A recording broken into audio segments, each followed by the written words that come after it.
আসসালামু আলাইকুম। জনকণ্ঠ প্রেজেন্টস আগামীর বাংলাদেশ স্বাগত জানাচ্ছি।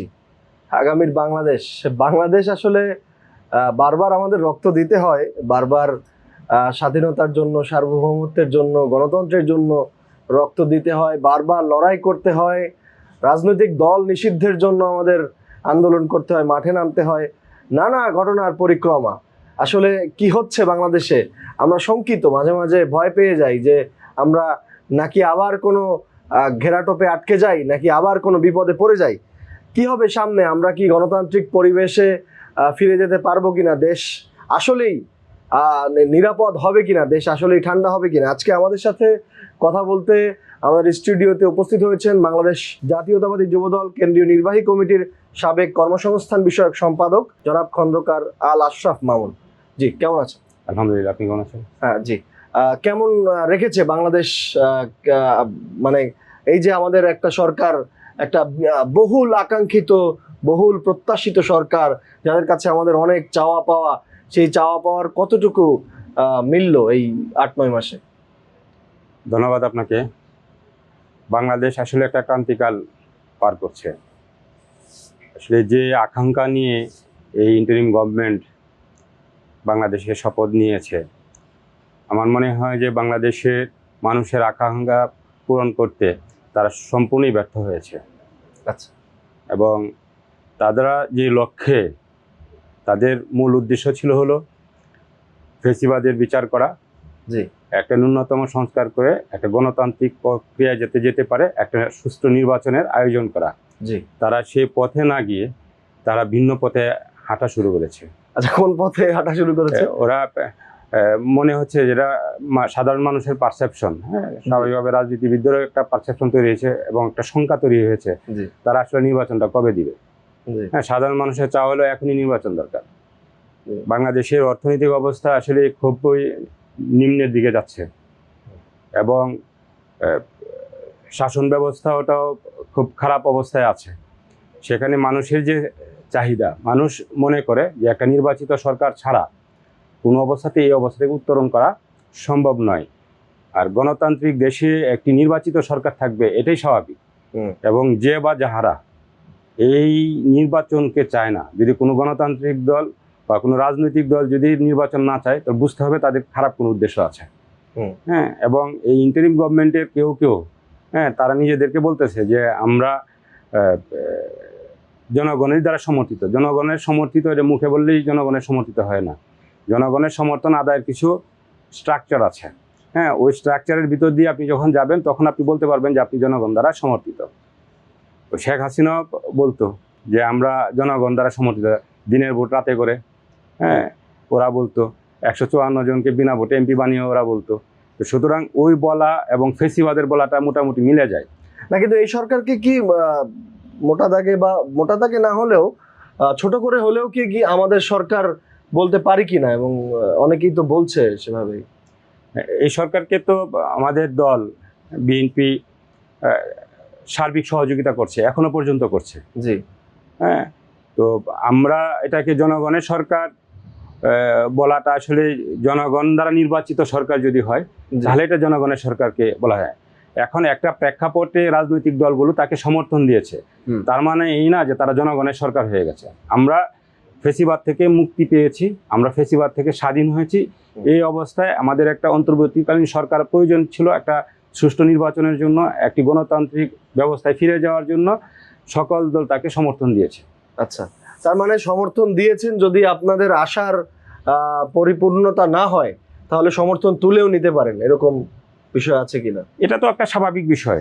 হ্যাঁ, কারণ আমরা গণতান্ত্রিক দল, আমরা গণতন্ত্র চাইবো, আমরা নির্বাচনের মাধ্যমে একটা নির্বাচিত সরকার চাইবো, এটাই স্বাভাবিক। হ্যাঁ, যখন তারা অন্য পথে হাঁটা শুরু করবে, তারা নির্বাচনকে বিভিন্নভাবে লেন্দি করার চেষ্টা করবে, স্বাভাবিকভাবে তো এটা জনসমর্থন যে কোনো মুহূর্তে সরে যেতে পারে। এটা আমি সরাই নিলাম কিনা বা আমার দল সরাই নিল কিনা এর প্রশ্ন না, এটা সাধারণ মানুষই দেখবেন যে একসময় ফুসে উঠতেছে। জি। না, আপনি যে বললেন আওয়ামী লীগের বিচার, এখন তারা তো আওয়ামী লীগের বিচারের একটা বিশেষ প্রক্রিয়ার মধ্যে এসেছে।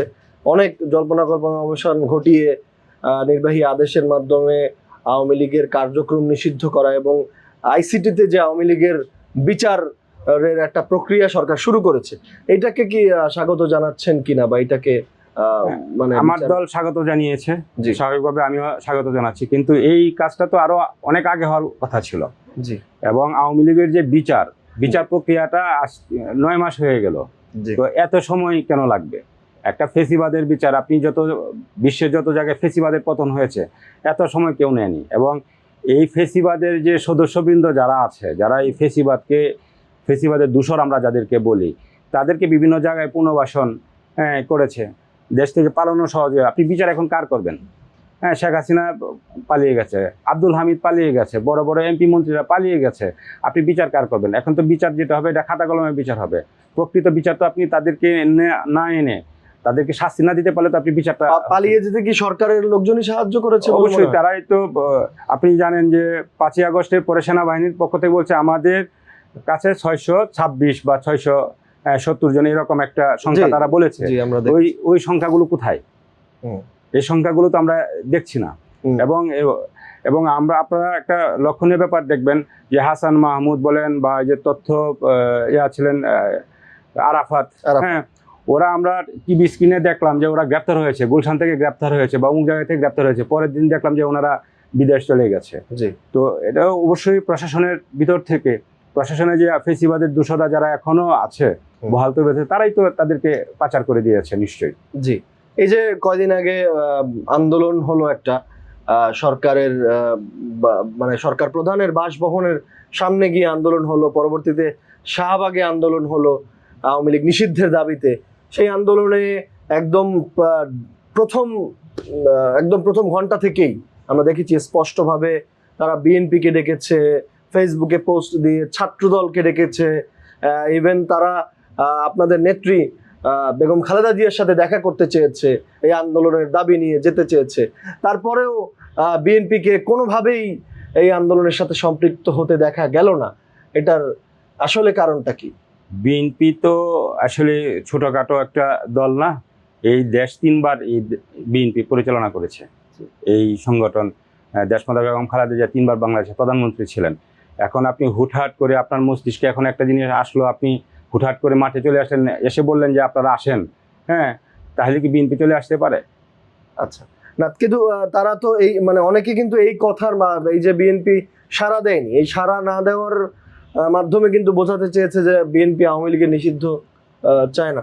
তাদের আন্দোলনে সাড়া দেয়নি, তাদের ডাকে সাড়া দেয়নি বলে বিএনপি এটা চায়নি, এটা তো আসলে অনেকটা ফেসিবাদের মতো কথাবার্তাই হয়ে গেল।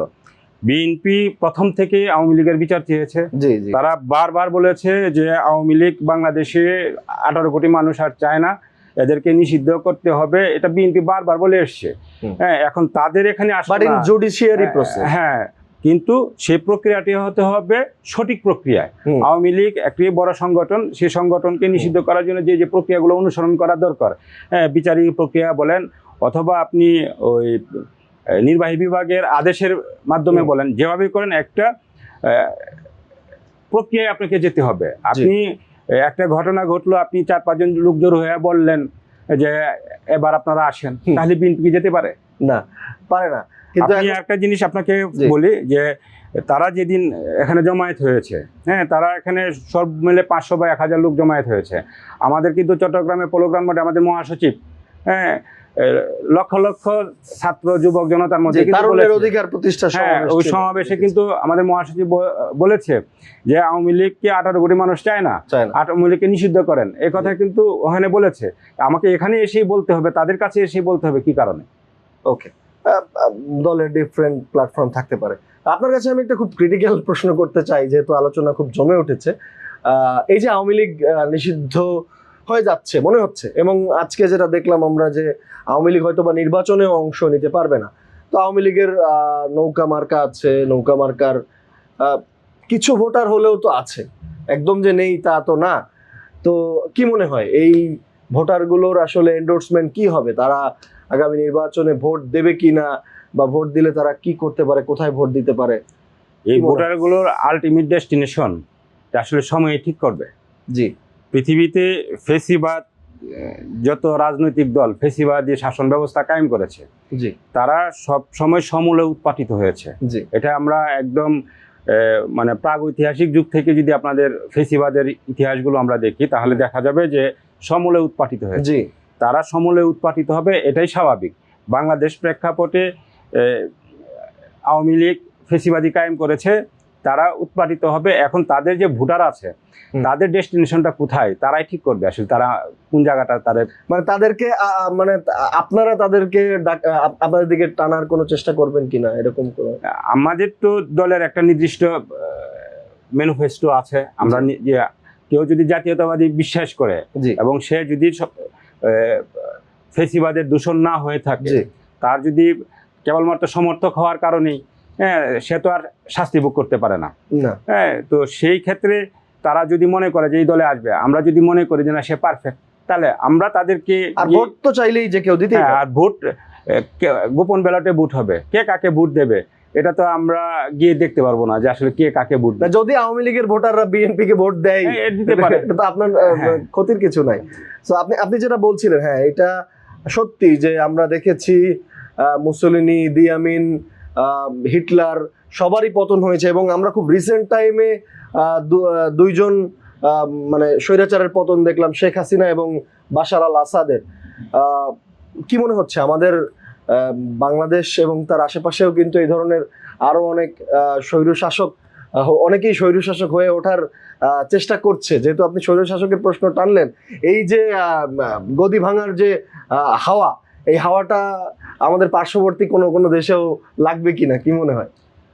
আসলে ফেসিবাদ তো দীর্ঘদিন যাবত চলতে পারে না, একটা সময় পর্যন্ত চলতে পারে। জি এখন আপনি যাদেরকে উদ্দেশ্য করে বলছেন আমি বুঝতে পেরেছি, তারা যে আচরণ করছে তারা ফেসিবাদের যেতে কোনো অংশে কম না, তাদের আচরণটা ফেসিবাদের মতোই।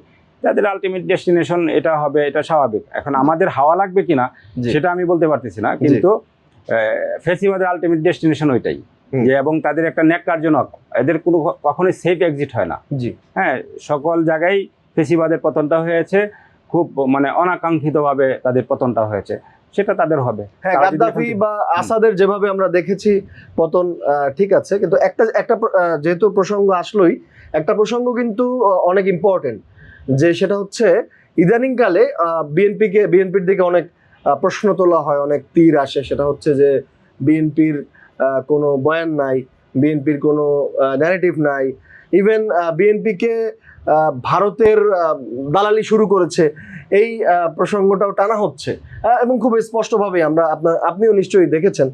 তো বিএনপি তো এই যে ভারতের পক্ষে যায় নাই, তার জন্যই তো দীর্ঘ 16 বছর তাদেরকে ভারতের গোলামি না করার জন্য, আমি স্পষ্ট করে বলি যে ভারতের গোলামি না করার জন্যই বিএনপিকে এই মানে নির্যাতন বরণ করতে হয়েছে।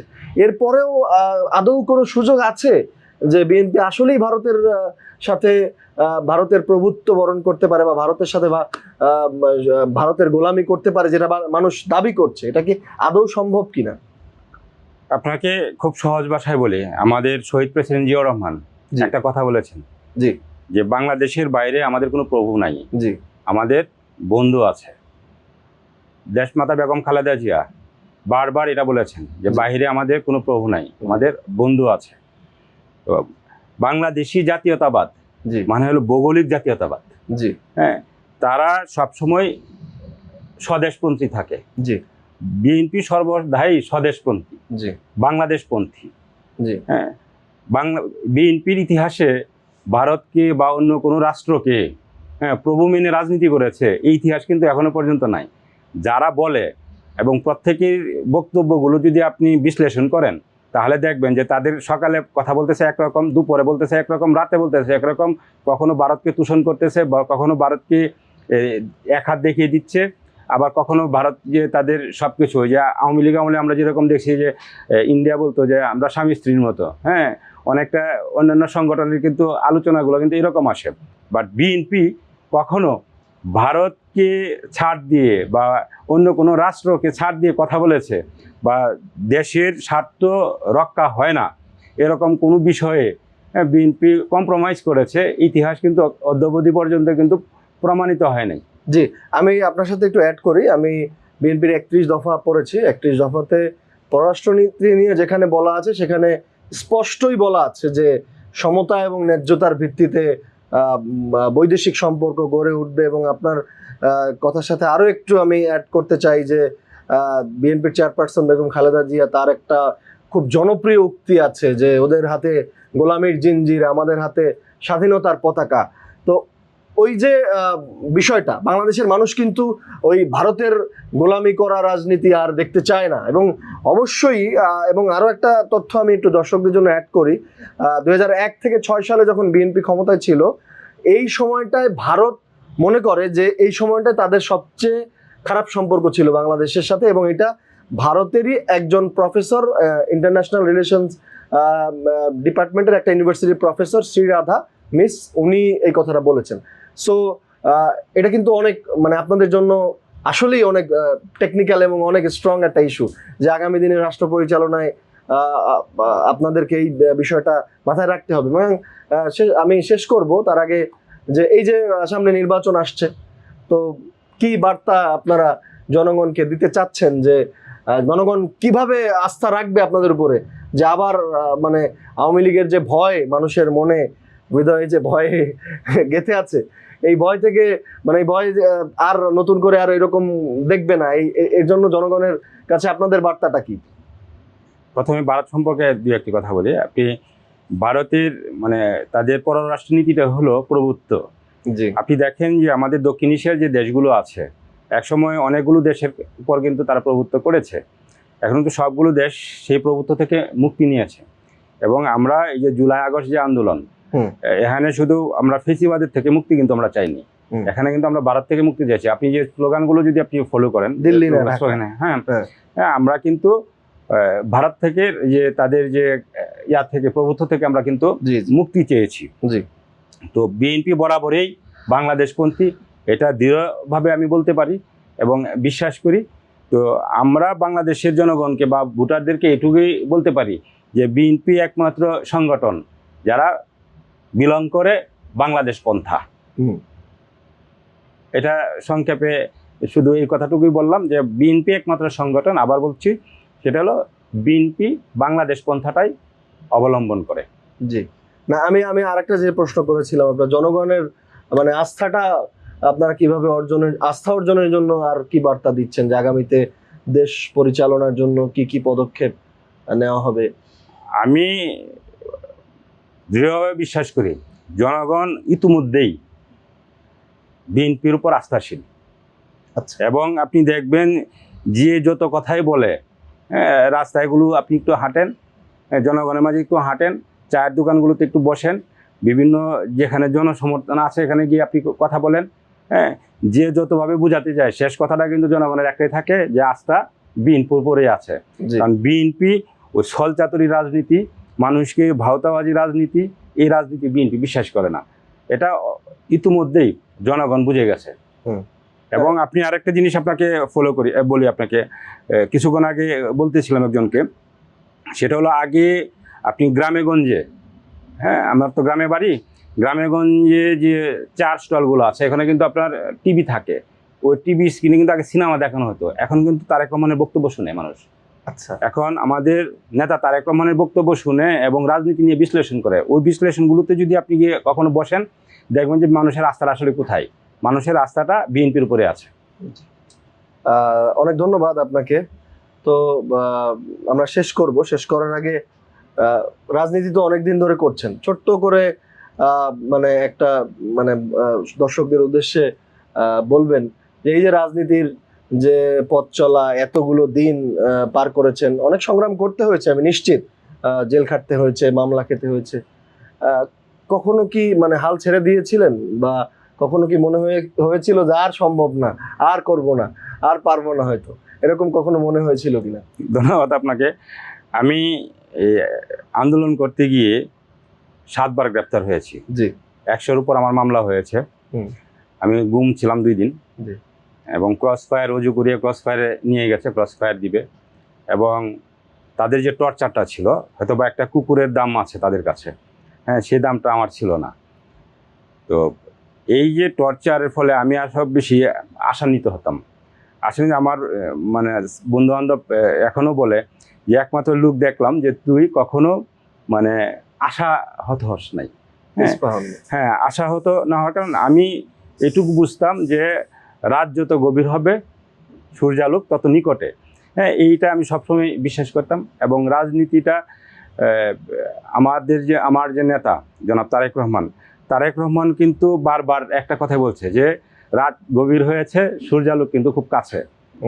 আমরা দেখতে পাচ্ছেন 24-এ নির্বাচন হওয়ার পরে অনেকেই কিন্তু মনে করেছে যে আর মনে হয় সম্ভব না এরকম। হ্যাঁ, তখনও কিন্তু আমার নেতা জনাব তারেক রহমান খুব দৃঢ়ভাবে বলেছেন যে আওয়ামী লীগের পতন অতি নিকটে, এবং সেটা কিন্তু বাস্তবেও হয়েছে। তো আমার আশাহত আর কিছু নাই। দল আমাকে যখন যেই দায়িত্ব দিয়েছে, হ্যাঁ, আমি চেষ্টা করেছি আমার সর্বোচ্চ এফোর্টটুকু দেওয়ার। এবং আপনি আরেকটা বিষয় জানবেন, 28 অক্টোবরের পরে যে আন্দোলনটা হয়েছে, তো আমাদের তো আসলে আন্দোলন করা খুব কঠিন কাজ ছিল। দেখা যায় 4 জন 5 জন 10 জন একসাথে হইতাম, 1 মিনিট বা 30 সেকেন্ড একটা স্লোগান দিয়ে আমরা বেরিয়ে যেতে হইতো, এরকম একটা অবস্থা। নাহলে আমাদের হয় গুলি করবে, নাহলে অ্যারেস্ট করে তো নির্যাতন সেটা করতে হবে। আমি কিন্তু প্রতিদিন 3টা মিছিল করতাম। হ্যাঁ, অনেকে আমাকে প্রশ্ন করতো যে এই রিস্কটা কেন নিচ্ছ? তো আমার বক্তব্য থাকতো এরকম, এই রিস্কটুকু আমাদের তো আসলে পাবলিককে বোঝানোর জন্য ফেসবুকটা এখন মাধ্যম আমাদের। আমরা যে 3টা মিছিল করতেছি, 3টা জায়গায় যদি আমাদের লোক হয়, হ্যাঁ, 10 জনের জায়গায় যদি আমাদের 12 জন হয়, হ্যাঁ, এটি পাবলিক দেখবে যে না, বিএনপি মাঠে এখনো আছে। হ্যাঁ, এবং আমি তো যুবদল করি, আমি ছাত্রদলকে বলতাম যে তোমাদের মিছিলে যদি আমাকে ডাকো, আমি তোমাদের মিছিলে যাব। হ্যাঁ, তো এই কাজগুলো করতাম, কারণ আমি জানতাম যে ফেসিবাদের পতনটা খুব কাছে। আমি যত বেশি অ্যাক্টিভ হব, ফেসিবাদের পতনটা তত বেশি ত্বরান্বিত হবে। জি, অসংখ্য ধন্যবাদ। আমরা অনেক প্রাণবন্ত আলোচনা করলাম, এবং ভাইয়ের সাথে আমিও সুরে সুর মিলিয়ে বলতে চাই যে উনি যেভাবে বললেন যে জনগণ আস্থা রাখছে, আমরাও আস্থা রাখতে চাই। আমরা পুরো প্রসেসটার উপরে আস্থা রাখতে চাই যে বাংলাদেশ আর পথ হারাবে না। কারণ আমরা আর কত রক্ত দিব? একটা স্বাধীন দেশে বারবার রক্ত দিতে হচ্ছে, এটা তো আসলেই কাম্য নয়। আমাদের রক্ত দিতে হবে না, আমাদের নতুন প্রজন্মকে আমরা একটা সুন্দর বাংলাদেশ উপহার দিতে পারি, যে বাংলাদেশ নিরাপদ, যে বাংলাদেশের শিক্ষাঙ্গনে গিয়ে তাদেরকে মানে হলগুলোতে গিয়ে গেস্ট রুম কালচারের সাথে পরিচিত হতে হবে না, হলগুলোতে সিট বাণিজ্যের সাথে পরিচিত হতে হবে না, নানা ধরনের র্যাগিং সহ নানান ধরনের টর্চারের সাথে পরিচিত হতে হবে না, চাকরিতে গিয়ে এই বৈষম্যের শিকার হতে হবে না, ভর্তি পরীক্ষাগুলোতে গিয়ে প্রশ্ন ফাঁসের শিকার হতে হবে না। এই ধরনের একটা বাংলাদেশ আমরা দেখতে চাই। যে বাংলাদেশ আমরা দেখতে চাই, সেই বাংলাদেশ অর্থনীতি, পররাষ্ট্রনীতি সহ সকল দিক দিয়ে উঠে যাবে উন্নতির একদম চরম শিখরে। সেরকম একটা বাংলাদেশ দেখতে চাই। আগামীর বাংলাদেশ সুন্দর হোক, সেই কামনায় আজকে শেষ করছি। ভালো থাকবেন, সুস্থ থাকবেন। আসসালামু আলাইকুম।